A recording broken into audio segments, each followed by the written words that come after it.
અને સંજોગો કોર્સના ત્રીજા સત્રમાં આપનું સ્વાગત છે, જે આપને આપત્તિ જોખમ વ્યવસ્થાપન અંગેની હાલની પરિસ્થિતિ અને સંજોગો વિશે ખ્યાલ આપશે. મિત્રો, આપણા સૌથી પ્રથમ સત્રને યાદ કરો, જ્યારે એવું કહેવામાં આવ્યું હતું કે ફક્ત એક દાયકા અથવા તેથી વધુ પહેલા આ ક્ષેત્રને ડિઝાસ્ટર મેનેજમેન્ટ એટલે કે આપત્તિ વ્યવસ્થાપન તરીકે ઓળખવામાં આવતું હતું, પરંતુ હવે તે આપત્તિ જોખમ વ્યવસ્થાપન તરીકે ઓળખાય છે. ખરું ને? આ સત્રમાં આપણે આ વિષયની ઉત્ક્રાંતિ કેવી રીતે થઈ તે વિશે વાત કરીશું અને વૈશ્વિક સ્તરે તેમજ રાષ્ટ્રીય સ્તરે હાલની સ્થિતિ શું છે તે બાબતે ચર્ચા કરીશું. આપણે બહુ પાછલા સમયમાં પાછા ન જઈએ. ચાલો તે સમયથી શરૂ કરીએ જ્યારે સંયુક્ત રાષ્ટ્ર સંઘ એટલે કે યુએનની સામાન્ય સભાએ તમામ લોકો માટે કુદરતી આપત્તિઓના પ્રભાવને ઘટાડવાના મહત્વને માન્યતા આપી અને 1990-99ના દાયકાને નેચરલ ડિઝાસ્ટર રિડક્શન માટેના આંતરરાષ્ટ્રીય દાયકા તરીકે નામ આપવાનું નક્કી કર્યું, એટલે કે international decade for natural disaster reduction IDNDR.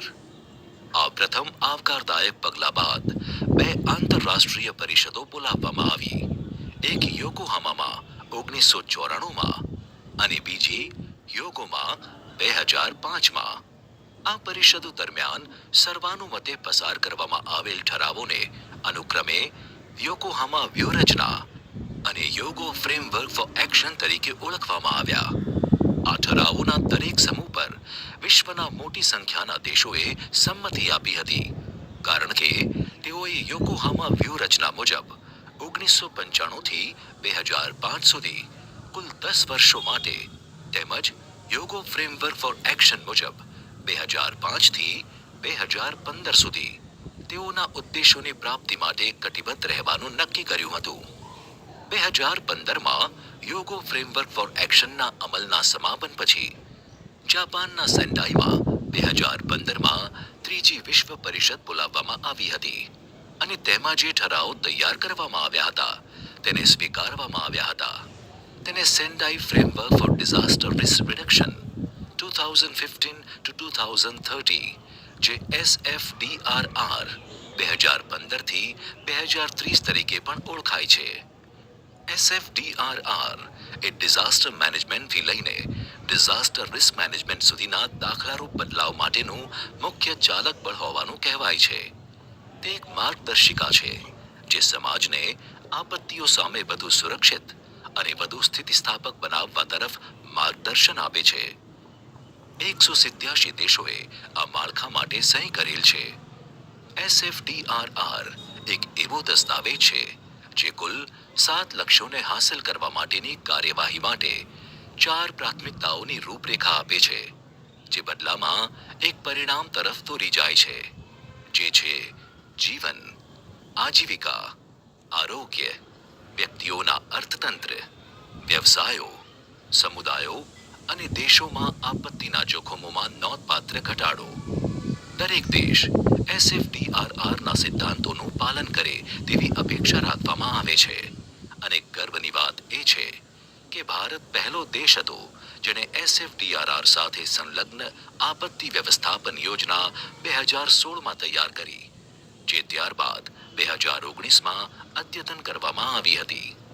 SFDRRની 4 પ્રાથમિકતાઓ આ મુજબ છે અને તે આપત્તિ વ્યવસ્થાપન ચક્રમાં સામ્યતા ધરાવે છે. 1. આપત્તિના જોખમ બાબતની સમજણ, અન્ડરસ્ટેન્ડિંગ ડિઝાસ્ટર રિસ્ક. આ કદાચ આપત્તિ જોખમ વ્યવસ્થાપન તરફનું પ્રથમ પગલું છે. તમારા જોખમને સમજી લીધા વિના તમે તેને રોકવા અથવા ઘટાડવા અથવા તેની સામે તૈયાર કરવા માટે સમર્થ બની શકશો નહીં. 2. આપત્તિ જોખમ ઉપરના શાસનને મજબૂત બનાવવું, એટલે કે સ્ટ્રેન્થનિંગ ડિઝાસ્ટર રિસ્ક ગવર્નન્સ. એકવાર તમે જોખમને સમજી લો પછી તમે દેખીતી રીતે જોખમની વૃદ્ધિને રોકવા અથવા તેના પ્રભાવને ઘટાડવાનો પ્રયત્ન કરશો. સરળ શબ્દોમાં કહીએ તો તમે આપત્તિના જોખમને ઘટાડવા માંગો છો. આ સંદર્ભમાં તમે કરો છો તે બધી જ પ્રવૃત્તિઓને ડિઝાસ્ટર રિસ્ક રિડક્શન અથવા DRR તરીકે ઓળખવામાં આવે છે. વર્ષોના અનુભવથી એવું જોવા મળ્યું છે કે DRRની વ્યૂહરચનાની સફળતા રાજકીય ઈચ્છાશક્તિ અને કાયદાકીય માર્ગદર્શન પર આધારિત છે. આમ SFDRR જોખમના નિયંત્રણની હિમાયત કરીને DRRને પ્રોત્સાહન આપે છે. એટલે કે તે સરકારી નીતિઓ એટલે કે વ્યૂહરચનાના નિર્માણને પ્રોત્સાહિત કરે છે, જે આપત્તિ જોખમ ઘટાડાને સ્વાભાવિક રીતે પ્રોત્સાહન આપે છે. 3. આપત્તિ બાદની સ્થિતિસ્થાપકતા માટે રોકાણ એટલે કે ઇન્વેસ્ટિંગ ઇન ડિઝાસ્ટર રેઝિલિયન્સ. જ્યારે તમે તમારા બાકીના જીવનકાળમાં કોઈ ભૂકંપ આવશે કે નહીં તેની કોઈ ખાતરી ન હોય, ત્યારે પણ તમે તમારા મકાનને ભૂકંપ સામે સ્થિતિસ્થાપક બનાવવા માટે લાખો રૂપિયાનો ખર્ચ કરવા કેમ તૈયાર થઈ જાઓ છો? આ એકમાત્ર કિસ્સો નથી, પરંતુ આ સમગ્ર વિશ્વમાં દરેક જગ્યાએ છે. તેથી SFDRR આપત્તિ સામેની સ્થિતિસ્થાપકતા માટે રોકાણને પ્રોત્સાહન આપે છે. તેનો અર્થ એ છે કે દરેક પ્રકારના આયોજન એટલે કે નવા શહેરો માટેનું આયોજન, નવા માળખા માટે અને નવા મકાનો બનાવવા માટેના પણ આયોજન દરમિયાન આપત્તિ જોખમ ઘટાડવાના પગલાંને એકીકૃત કરવા જોઈએ, કારણ કે તે કોઈ આપત્તિને કારણે થતા નુકસાનને ટાળવા માટે મદદ કરે છે.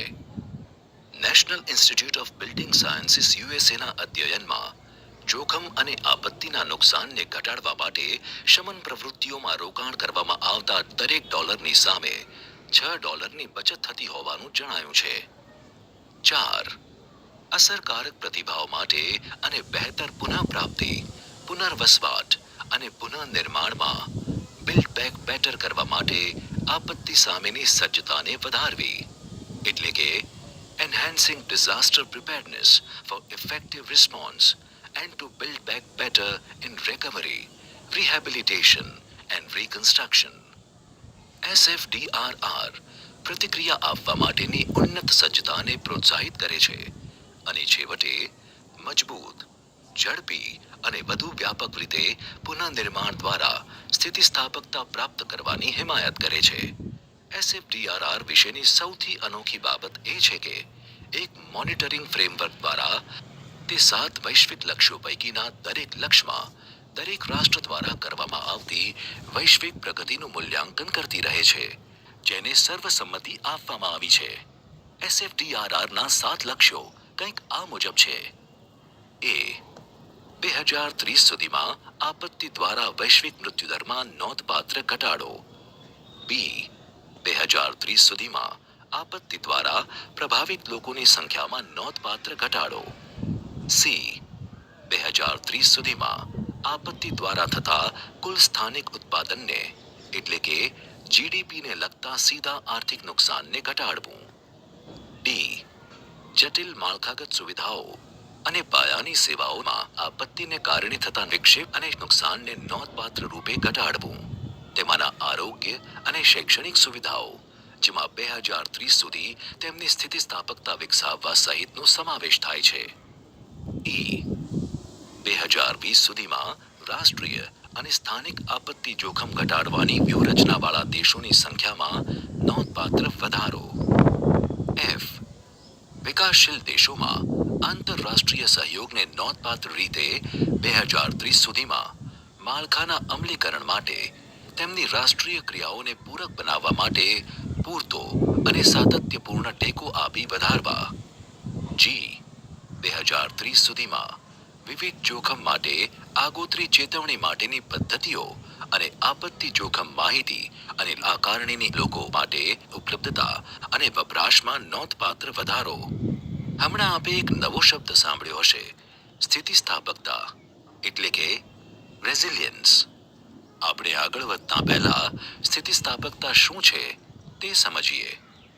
સ્થિતિસ્થાપકતા અથવા તો રેઝિલિયન્સ એ સરળ શબ્દોમાં કહીએ તો આ કોઈ પણ સિસ્ટમની સમયસર અને કાર્યક્ષમ રીતે આપત્તિ અથવા કટોકટી પછી સામાન્ય સ્થિતિમાં પાછા આવવાની અથવા બાઉન્સ બેક કરવાની ક્ષમતા છે. આપત્તિ અને વિકાસ વચ્ચેના સંબંધને સમજવું પણ ખૂબ મહત્વનું છે, કારણ કે એક મોટી આપત્તિની ઘટના મહા મુશ્કેલીથી હાંસલ કરેલ વિકાસ પ્રક્રિયાને પૂર્વવત કરી શકે છે અને વર્ષો સુધી વિકાસને પાછળ રાખી શકે છે. અને બીજી તરફ બિન આયોજિત વિકાસ સ્પષ્ટપણે આપત્તિના જોખમો વધારે છે. તેથી વિકાસ અને આપત્તિ જોખમ ઘટાડો નજીકથી જોડાયેલા છે અને આગળ જતા શ્રેષ્ઠ માર્ગ એ છે કે આપત્તિ જોખમ ઘટાડવાના સિદ્ધાંતો સહિત સાતત્યપૂર્ણ વિકાસની ખાતરી કરવી. સપ્ટેમ્બર 2015માં યુએન જનરલ એસેમ્બલી દ્વારા અપનાવવામાં આવેલ સસ્ટેનેબલ ડેવલપમેન્ટ ગોલ્સ એટલે કે એસડીજી, જેમાં 17 લક્ષ્યો અને 169 સંલગ્ન ધ્યેયોનો સમાવેશ થાય છે, તે ગરીબીને સમાપ્ત કરવા અને તમામ લોકો શાંતિ અને સમૃદ્ધિનો આનંદ માણી શકે તે માટેની એક વૈશ્વિક માંગ છે.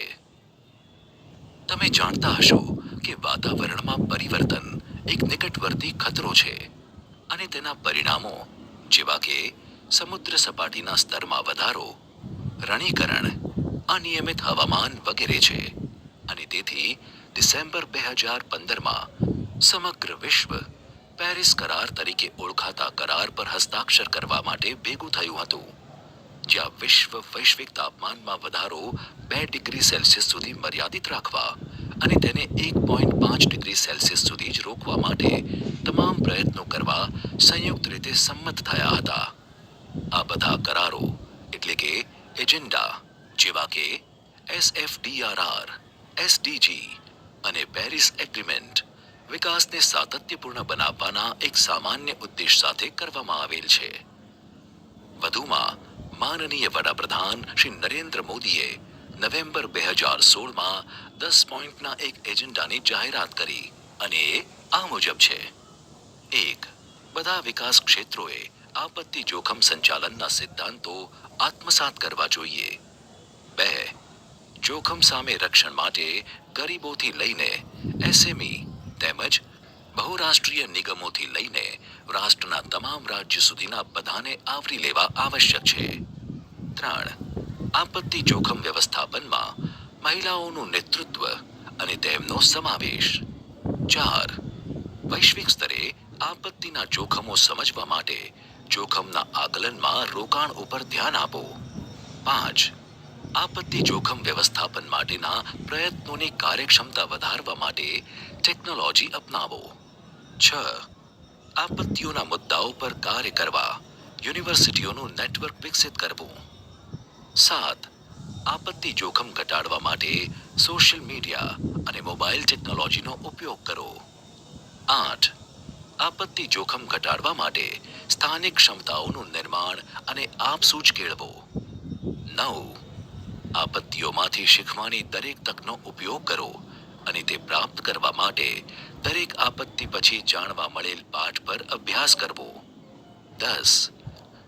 આપત્તિઓના આંતરરાષ્ટ્રીય પ્રતિસાદમાં વધુ એકતા સ્થાપિત કરવાનો પ્રયત્ન કરો. અમે આશા રાખીએ છીએ કે આપને આપત્તિ જોખમ વ્યવસ્થાપન બાબતે હાલની પરિસ્થિતિ અને સંજોગો વિશે સમજ મળી હશે. ચાલો હવે આપણે પછીના આખરી સત્ર તરફ આગળ વધીએ, જે ભારત અને રાજ્યમાં આપત્તિ જોખમ વ્યવસ્થાપનના માળખા અંગે સમજ આપશે.